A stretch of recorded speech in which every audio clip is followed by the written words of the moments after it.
नमस्कार दोस्तों, मैं हूं राहुल और आप देख रहे हैं आपका अपना यूट्यूब चैनल अमिका जिनस। आज इस वीडियो में एविडेंस एक्ट का सेक्शन 7 को डिस्कस कर रहे हैं। एक रिक्वेस्ट है, अगर आपने चैनल को सब्सक्राइब नहीं किया तो प्लीज़ चैनल को सब्सक्राइब कर लीजिए ताकि फर्दर जो वीडियोस आती रहें उसकी नोटिफिकेशन आपको मिलती रहे और आपको जो लॉ पढ़ने में कोई ज़्यादा दिक्कत ना हो।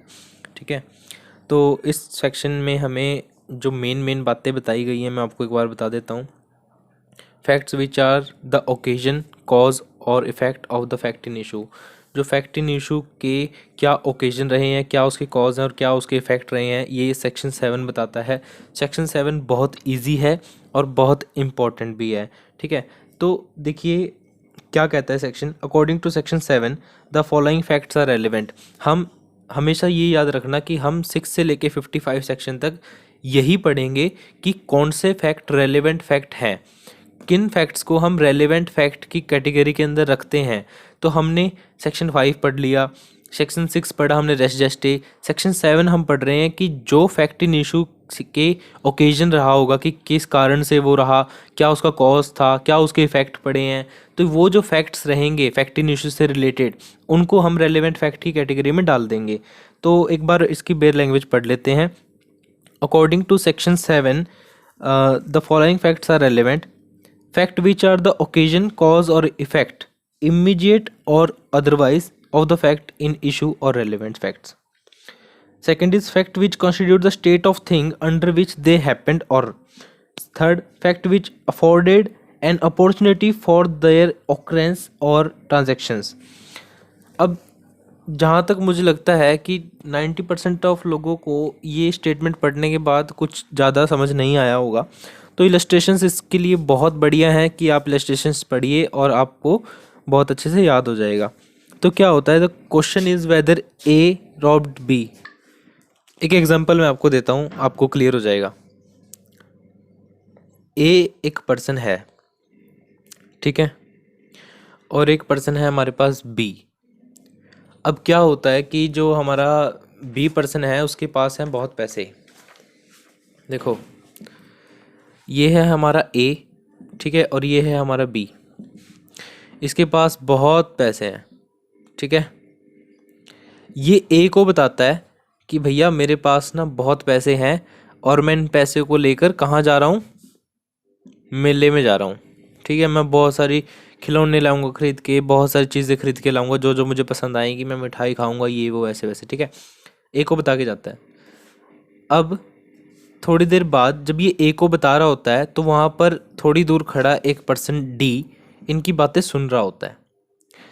अब जब बी मेले में जाता है तो ये जो डी है ना, ये इसके पैसे चुरा लेता है, ठीक है, इसे छीन लेता है।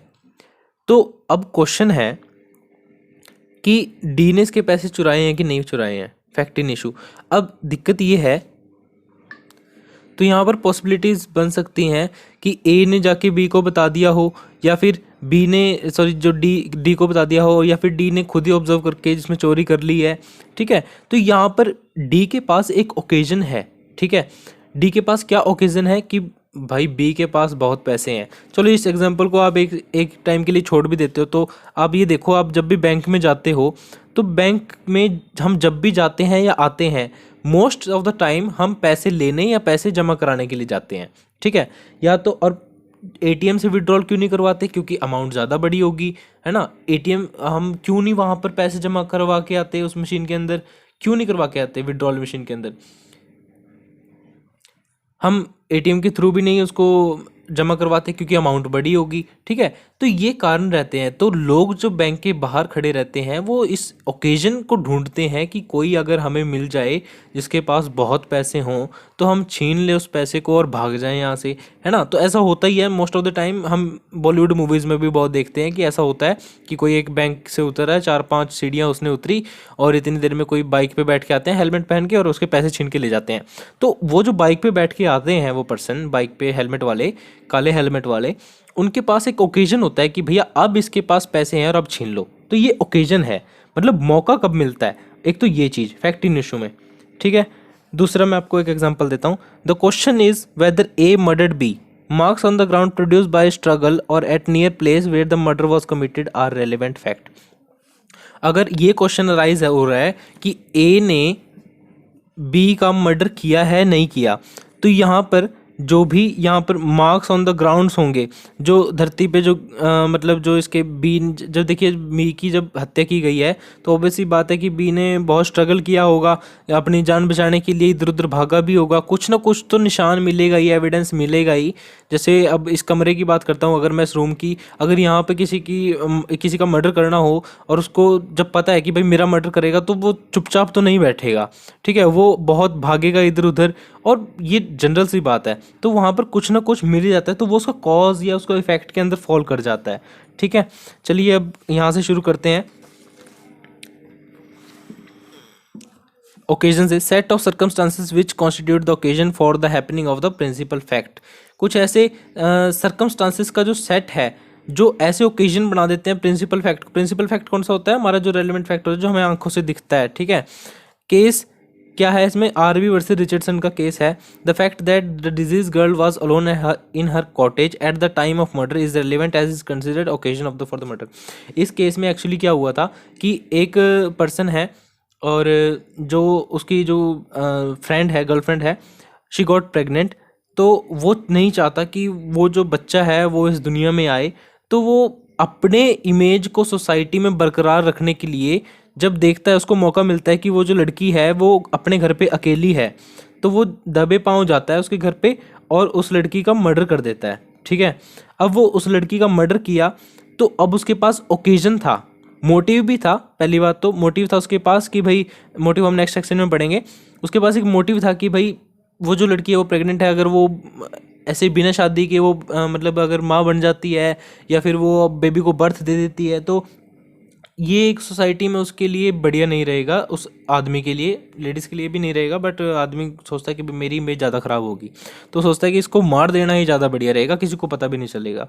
बट उसने क्या किया होता है, इस केस के फैक्ट्स यहाँ पे इनकम्प्लीट है, मैं आगे आएगा ये, मैं आपको बता देता हूँ। उसने अपने शूज़ को न्यूली पेंटेड करवाया था, पॉलिश टाइप में करवाया था, तो उसके वहाँ पे निशान रह गए थे, जिसको पता लगता है वो रेलिवेंट फैक्ट में इंक्लूड होता है। अब उस पर्सन के पास एक ओकेजन था, मोटिव तो था सेक्शन 8 के अंदर, लेकिन एक ओकेजन भी था कि हाँ आज वो घर पे अकेली है, आज इससे अच्छा मुझे मौका नहीं मिलेगा।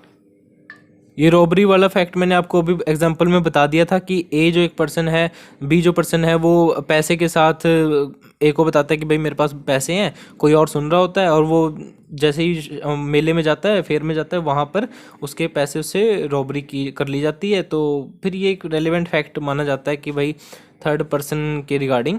और कॉज की बात करें तो cause describe why a particular act was done, it helps the court to connect with a person to any act.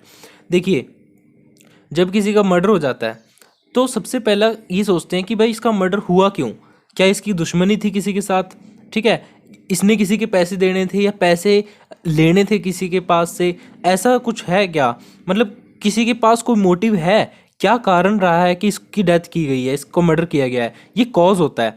Cause मतलब ऐसा कोई पर्टिकुलर एक्ट जो कोर्ट को ये मदद करता है किसी पर्सन तक पहुंचने में कि भाई क्या कारण रहे होंगे इस क्राइम के पीछे, इस ऑफेंस के पीछे। Like A extort money from B and A got murdered, B is having sufficient cause. अब ए जो है, ए मनी एक्सटॉर्ट करता है बी से, बी को धमकाता है, डराता है कि पैसे दे पैसे दे। अब ए गॉट मर्डर, अगर ए की मृत्यु हो जाती है तो बी के पास सफिशिएंट कॉज है कि भाई ये सफिशिएंट जो कॉज है, ये एक मोटिव के करीब की बात है कि भाई उसके पास एक मकसद था, उसके पास क्या कारण था बी को मारने, ए का मारने का, ए को मारने का उस पर ये कारण था क्योंकि ए उसे एक्सटॉर्ट करवा रहा था मनी, बार बार उसको डरा रहा था, उसने सोचा कि भाई इसको ही निपटा देते हैं। इसका एक ऐसा एग्जाम्पल था, क्या होता है कि ए एक पर्सन है, एक बी है और एक सी है, ठीक है। ए ने बी का मर्डर कर दिया, सी को इस बात का पता था कि भाई ए ने बी का मर्डर कर रखा है। सी कहता है कि मुझे ना हर महीने 10 लाख रुपए दिया कर भाई, और मैं चुप रहूँगा, किसी को नहीं बताऊँगा, ठीक है। एक दो बार तो ये देता है, फिर ये 10 लाख से 20 लाख पे आ जाता है। फिर ये ए क्या काम करता है, ए सोचता है कि यार मैंने बी को तो मार ही रखा है, किसी को पता है नहीं, सी को भी मार देता हूँ, किसी को क्या ही पता चलेगा। तो यहाँ पर ए के पास सी का मर्डर के लिए सफिशिएंट कॉज है, या फिर हम कह सकते हैं मोटिव भी है, ठीक है। अगर इफेक्ट की बात करें तो every act lever behind certain effects which not only record the happening of the act but also throw lights upon the nature of the act. Example, footprint, fingerprint, possession of stolen articles, scratches. अगर किसी का murder हो रहा है तो वो हर act जो कुछ ना कुछ इफेक्ट छोड़ के जा रहे हैं, ठीक है, मतलब खुद ही बता रहे हैं कि उस एक्ट का नेचर कैसा रहा होगा। अगर सुसाइडल होता है तो ऑब्वियस है कि अगर किसी कमरे के अंदर सुसाइड हो रहा है, कोई फांसी खा रहा है या फांसी ले रहा है, तो ये मान के चला जाता है कि जो रूम की कंडीशन है वो क्या क्या बिखरेगा उसमें, तहस नहस तो कुछ हुआ नहीं होगा। क्या चीज़ें बिखरी हुई होंगी? नहीं ना। क्यों? क्योंकि उसको तो सुसाइड करना वो अपनी अपनी कंसेंट से कर रहा है, जो भी कर रहा है। लेकिन अगर उसको मर्डर किया जाएगा तो वो चुपचाप तो नहीं बैठेगा, आई थिंक वो तो भागता फिरेगा यहाँ वहाँ, है ना। तो वो चीज़ें वहाँ पर किसी के फिंगरप्रिंट्स भी आएंगे, किसी के फुटप्रिंट्स भी आएंगे, कुछ स्क्रैचेस भी आ सकते हैं। अब नॉर्मली क्या होता है, जैसे कोई किसी का गला दबा रहा है अपने दोनों हाथों से, ठीक है, तो जो पर्सन है सामने वाला जिसका गला दबाया जा रहा है, वो पर्सन स्क्रैचेस मारता है उसके मुंह पे, उसके कहीं पे भी शरीर पे कि स्क्रैचेस मारता है, तो उसके नाखून के अंदर जो चमड़ी होती है वो आ जाती है, ठीक है। वहाँ से पता चलता है कि किस प्रकार का ये इफेक्ट रहा होगा, क्या ऐसा एक्ट था ये, ठीक है। तो आर वी वर्सेस रिचर्डसन वही केस आ गया है, where a young girl was killed in her cottage. The print of footsteps showed that there was those a person who must have worn shoes, the soles of which have been newly mended shoes. It was relevant fact. ये relevant fact था, ठीक है guys. तो इतना हमें पता चल चुका है। अब हम बात करते हैं अपॉर्चुनिटी की। हमने किस किस चीज़ की बात की है? हमने बात की है ओकेजन की, कॉज की, इफेक्ट की। अपॉर्चुनिटी की बात करें, evidence of opportunity thus become important as it shows that act is done by the person who had the opportunity to do it. जब उस व्यक्ति को ये पता था कि वो लड़की घर पे नहीं है, सॉरी लड़की घर पे अकेली है, तो उसके पास अपॉर्चुनिटी थी कि इससे अच्छा मौका नहीं तुझे मिलेगा, आज मार दे तो मार दे, अदरवाइज फिर तो रह जाएगी बात, क्योंकि फिर तो उसके पापा मम्मी आ जाएंगे, उसकी फैमिली आ जाएगी, उसके भाई बहन आ जाएंगे, फिर किस किस को मारेगा, कहाँ मारेगा। आज घर पे अकेली है, आज मारा, ठीक है। State of things, the fact which constitute the state of things under which और in which background of which principal fact happened और रेलिवेंट। कि देखिए स्टेट ऑफ थिंग्स मतलब कि क्या उनके बीच में रिलेशन था, पार्टीज के बीच में क्या रिलेशन था, health of disease and his habits हम इसको कह सकते हैं, ठीक है। मतलब क्या प्रिंसिपल फैक्ट से वो किस प्रकार कनेक्टेड थे।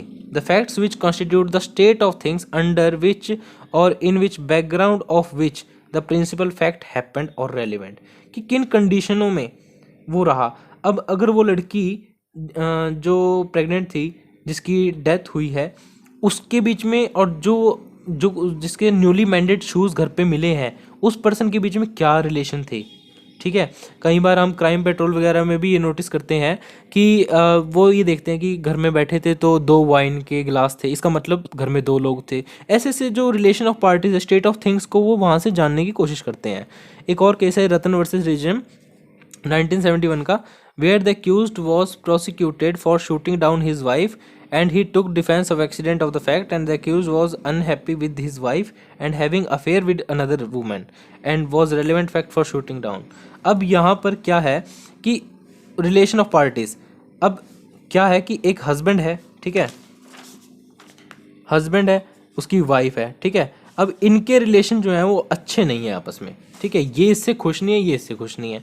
अब ये क्या करता है, इसका चल रहा है अफेयर, ठीक है, तो ये चाहता है कि यार अगर ये किसी तरह से मेरे घर से निकल जाए, इसको मैं मार दूं, इसका रास्ता कांटा साफ कर दूं, तो ये जो मेरी अफेयर वाली है गर्लफ्रेंड, इसको मैं वाइफ बना लूँगा, इससे शादी कर लूँगा, बाईगैमी का कंसेप्ट नहीं लगेगा मेरे ऊपर। तो ये ऐसा चाहता है। तो अब ये क्या करता है, ये वाइफ को ना मार देता है, ठीक है, और मार के अब कोर्ट देखता है, लॉ देखता है कि भाई इस बंदे के पास क्या कोई मोटिव था, क्या कोई अपॉर्चुनिटी थी, क्या कोई कॉज था, क्या इनके रिलेशन थे। तो पता चलता है कि भाई इनके तो रिलेशन ठीक नहीं थे, पड़ोसियों से पता चलता है कि इनकी तो रोज़ लड़ाई होती थी, फिर पता चलता है कि हस्बैंड का तो अफेयर था। तो फिर ये कड़ी जुड़ जाती है, रजिस्ट्री बन जाता है कि ये जो हस्बैंड है इसके पास एक प्रॉपर अपॉर्चुनिटी थी इसको मारने की। अगर ये घर पे अकेली रहती हो, एक हस्बैंड के पास प्रॉपर एक वो कहते कॉज है इसको मारने के लिए कि ये इससे शादी कर ले, ठीक है। तो ये इस केस के अंदर डिसाइड हुआ था कि जो फैक्ट्स हैं वो रेलेवेंट हैं उसको एक्यूज़ करने के लिए। सेक्शन 8 नेक्स्ट वीडियो में डिस्क्राइब करेंगे। तब तक आप बने रहिए वीडियो के साथ, चैनल के साथ। अगर आपको वीडियो अच्छा लगता है तो लाइक करें, शेयर करें, सब्सक्राइब करें चैनल को। Thank you.